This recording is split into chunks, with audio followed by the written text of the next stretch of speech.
En fait, j'ai commencé dans l'univers de la nuit. J'ai passé plus de 8 ans en tant qu'organisateur de soirées, directeur artistique, propriétaire de club.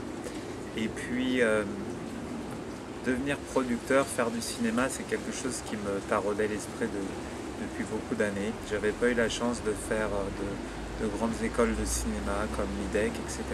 Mais j'étais très passionné par le cinéma, cinéphile. J'ai toujours plus ou moins écrit des balades, des scénarios, des récits. C'était quelque chose qui me faisait plus ou moins voyager. Et c'est vrai que le vrai déclic de la production et de la réalisation et puis de l'écriture, ça a été à travers mon premier court-métrage que j'ai produit avec mon ami Cédric Boncoulou, qui était le réalisateur, il y a des jours comme ça. On a commencé ce court-métrage, on l'a fait en 2002, je crois. Et puis, ça a été un vrai détonateur pour moi.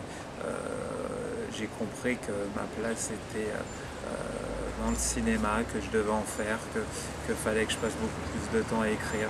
Donc, après l'écriture de mes deux ouvrages, de mes deux romans, je me suis consacré à 100% au cinéma et j'en suis assez satisfait. En fait, West Hollywood, c'est une aventure qui date depuis au moins 2 ou 3 ans. J'étais venu à Hollywood il y a de ça une bonne dizaine d'années, j'avais 22 ans, j'étais resté quelques mois. Je m'occupais de la porte d'un bar qui s'appelait le Barfly à Los Angeles. J'étais tout jeune et puis j'ai découvert tout un tas de Français. C'était l'époque de Christophe Recancourt, etc. Et puis j'ai eu envie d'écrire, de montrer aux gens ce qui était le vrai Hollywood quand on débarque, quand on est français, quand on galère, quand on a tout un tas de rêves. Aussi bien pour celui qui veut être superstar ou producteur ou designer de vêtements.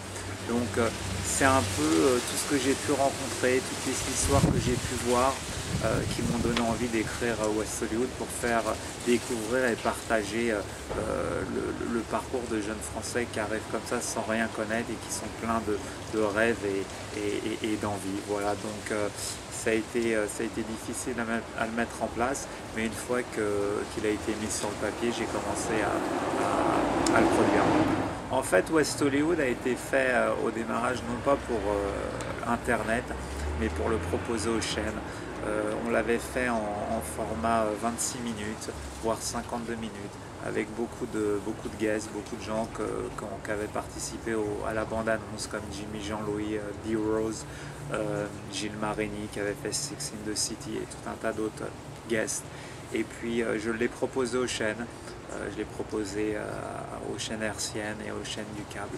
Et pour X raisons, le projet n'a pas été pris à l'époque. Et ne voulant pas voir mourir ce projet, j'ai décidé de le transformer en web-série puisque l'aventure West Hollywood était importante pour moi. Je voulais absolument la faire découvrir aux gens et je suis passé par la case Internet qui est en fait un bon tremplin puisqu'aujourd'hui West Hollywood réunit plus de 200 000 internautes sur le net et je pense qu'on touchera le million après la diffusion de quelques épisodes et c'est un beau succès, ça prouve qu'on est capable de produire une petite série sans trop de moyens à Hollywood en n'ayant pas énormément forcément de budget des chaînes, mais qu'on va au bout de notre rêve, qu'on va au bout de notre projet et que quoi qu'il arrive, on le fera. En fait, l'histoire du casting de la série autour de Romain Chavant et de Lucas Delcourt est très simple. Lucas avait contacté la directrice de casting en lui envoyant sa photo, son headshot. Et puis j'ai trouvé que le personnage était intéressant. J'avais jamais entendu parler de Lucas auparavant. J'étais en Amérique quand elle avait fait la Star Academy, donc j'avais pas vu le show non plus. Et on s'est vu, j'ai trouvé qu'il correspondait bien au caractère d'Alex. Et puis une fois qu'il a été pris, il m'a annoncé qu'il avait fait un jeu en France. Donc ça m'a pas forcément déplu puisque en termes de communication c'était intéressant pour moi. Pour le cas de Romain, Romain c'est un ami de longue date. C'était pas vraiment un acteur au démarrage, mais il avait le look qui correspondait à Stéphane. Et puis entre le temps où on l'a proposé aux chaînes et le temps où je l'ai transformé en web série, Romain est devenu connu en faisant le jeu Secret Story. Donc ça n'a pas du tout été un coup marketing en les prenant tous les deux, ça a été plus une rencontre à travers une audition avec Lucas et une relation d'amitié avec Romain qui s'est transformée après en relation de travail. Donc je crois que Romain s'est découvert, il a vraiment envie de devenir acteur à travers le projet West Hollywood. Et Lucas, ça fait quelques années qu'il est comédien. Il n'a pas commencé avec Star Academy, mais il a fait beaucoup d'autres rôles. Donc il a la technique, et c'est exactement, il a les réflexes du comédien, donc c'était beaucoup plus facile avec Lucas.